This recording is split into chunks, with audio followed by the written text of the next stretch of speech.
Assalamu alaikum warahmatullahi wabarakatuh. Ashama harka fuune jirra jirtu marti keessanuu baga jiraattanii har'a geessan isinin jecha. Har'aan tana jechuudha barnoota editingii waliin ilaalla. Namoonni dandeettii waa barsiisuudhaa qabdan akkamitti iskiriin riikordiidhaan erga viidiyoo waraabbattaniin booda haala kamiin kafarii itti kaayyannaa akkasumas xiyyaa waa baay'ee jira gawaan itti editing godhanii akkamitti itti godhanna waan jiru hammadhuma viidiyoo kanaatti obsaan waliin turaa isinin jenna. Gama barnoota dabroon duratti warri YouTube channel haaraa taatan subscribe godhaa maatii keenya dabalamaa isinin jecha. Yoo viidiyoon kun isinitti toles like godhuudhaan nu jajjabeessaa. Egaa asumaan gara barnootaatti waliin dabarra. Viidiyoo edit godhuudhaaf aappii kana isin barbaachisa. Kaayil maasterii illeen edit ni godha garuu kaayil maasteriin akka isa kanaatti laafaa miti. Namoota gariin ni dhiba saniifuu aappii kanaan isin mul'isa. Keessa gasseennee waliin ilaallaa jechuudha. Erga aappiin haala kanaan isin gannaqeen booda viidiyoo xiqqoo gabaabduu takka edit godheetiin isin mul'isaa jechuudha. Ida'uu tanarra gadhoina viidiyoodha fidanna viidiyoodhaan qopheeffadde fudhannaa jechuudha as keessa. Aadita jettu jala kanarra ni jirti irra gadhoitanii keessa isin fide jechuudha. Egaa hoggaa inni haala kanaan isin fide jechuudha. As jala irratti akkanatti asooftan jechuudha. As harkistan karaa harka bitaatti. Ergana ammallee asirra gadhoitanii kunoo akkuma argitan jechuudha viidiyoo yoo neefi tiiktookii irratti hojjechuu barbaaddan 9:16 kanarratti jechuudha hojjettanii yoo yuutuub irratti ta'e 16:9 kanarratti hojjettanii jechuudha. Alammaan tana yoonin kan yuutuub irra godhanii xixiqqaata namaaf hin mul'atu waan ta'eef isa kanarratti waliin hojjenna jechuudha. Egaa erga isa kanarra guuttanneen booda as dhoofnee akka isaa baana. Ammallee isa kanarra gadhoina jechuudha. Suuraa babbareedaa ta'e isii duuba fide jechuudha. Ammallee walakkaa kanarra gadhoina. Background kajoo san irratti jechuudha. Kunoo galarii keessaa yoo suuraa babbareedaa qabaattan asirra gadhoitanii fidachuu dandeessan. Amma tanneen asirraa tana fudhannee ilaalla. Bifa kanaan jechuudha baay'ee isinii fidata isinii toltu isiniin maratata amma tanumaa filadhu. Kunoo haala kanaan ergetti guuttattaniin booda raayitii tajettu tanarra gadhoitanii ammallee asirra dhoitanii irraa deebitan jechuudha. Egaa amma kafariidha itti kaayyannaa. Kafarii itti kaayyachuudhaaf viidiyoo matanarra yeroo takka gadhoina. Erga irra gadhoineen booda haala kanaan viidiyoo tana walitti xiqqeeffannaa jechuudha akka kafariin itti nu gulutti. Bifa kanaan erga xiqqeeffanneen booda ammallee jala kanarra as harkisna jechuudha. Kunoo akkuma argitan stiikar kan jiru ni jira asirra. Ammallee stiikar kan jiru ni jira asirra. Asumarra gadhoina.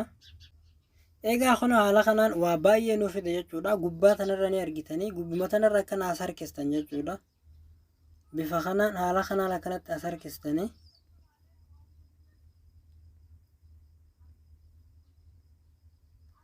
erga haala kanaan as harkistaniin booda jechuudha kunoo mallattoo moobaayilaa asirra nuuf fidee jira. Asumarra gadhoina. Asirra ol harkistan jechuudha moobaayilaa takka qofa as keessa nuuf fida. Google Chrome keessa seentanii moobaayil green screen gootanii yoo itti barreessitan baay'ee isin fida bifa babbareedaa ta'een Google Chrome keessa gabbuufattanii itti kaa'achuu dandeessan. Garuu amma asumarratti isinitti agarsiisa isa kana fudhanne. Kunoo akkuma argitan kafariin dhaqee itti nuu galee jira jechuudha. Ammallee raayitii tanarra gadhoina jechuudha.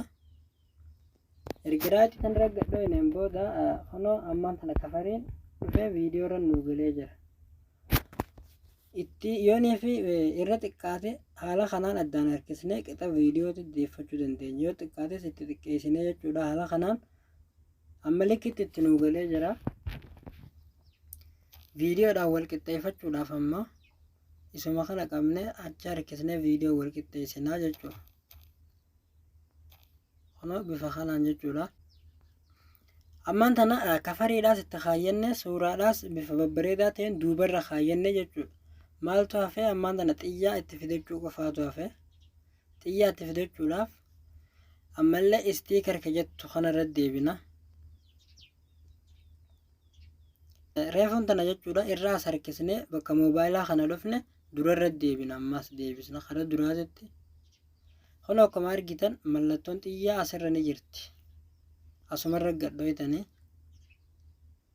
xiyya baay'ee isin fidaas keessatti isin ka barbaaddal keessaa fudhachuu dandeessaniin isiniin jaa amma diimama kanaa fudhannome irra gadhoyna yeroo takkaaf ammallee raayitii gubbaarraa tana dhoyna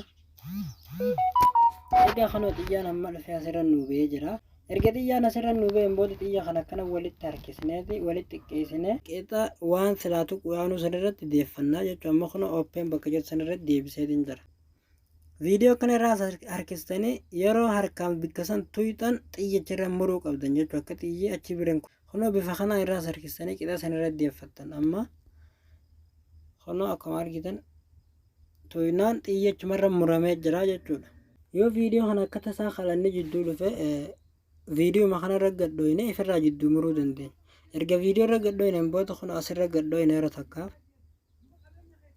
ammallee irraa as harkisnee asirratti haa deebinu ammallee asirra gadhoyne jechuudha yeroo takkaaf amma kunoo ka jidduudhaa kun muramee jira jechuudha jidduu baasuudhaaf isuma kanarratti yeroo takkaaf asumarra gadhoyne ka jidduu muramee jiru kana kunoo diileet ka jiru ni jira asirra murree gabaabsinee jirraa jechuudha qalanni adda addaa yoo dhufee viidiyoo jidduu bu'ee akkasitti ifirraa jidduu muruu dandeessanii ammallee mee xiyyaa birootti idaanii haa ilaallu ammallee istiikar kajoo kanarratti deebine jechuudha ammallee xiyya gosa biroo mee hafinnee ilaallu kun akkuma argitan sirritti ol bahee jira jechuudha kunis ammallee raayitii tanarra gadhoyna walitti xiqqeessinee qixa bakka tuquudha yaanuu sanirra deebisnaa jechuudha kun akkuma argitan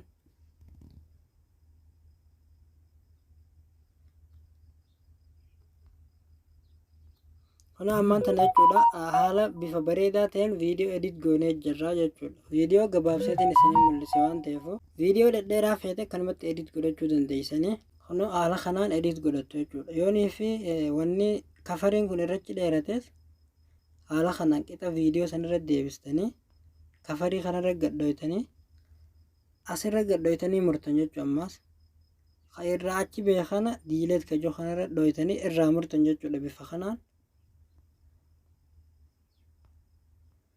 kunoo akkuma argitan amma viidiyoo fi kafariin wal nuu qixxaatee jira an fakkeenyaaf jechuudha isteeppii isaa isin mul'ise isin akka ajaa'ibaatitti edit godhachuu dandeessanii saniifuu erga haala kanaan edit godhattanii fixattaniin booda asirra gadhoytanii daawulood godhattan xiyya gubbaa kanarratti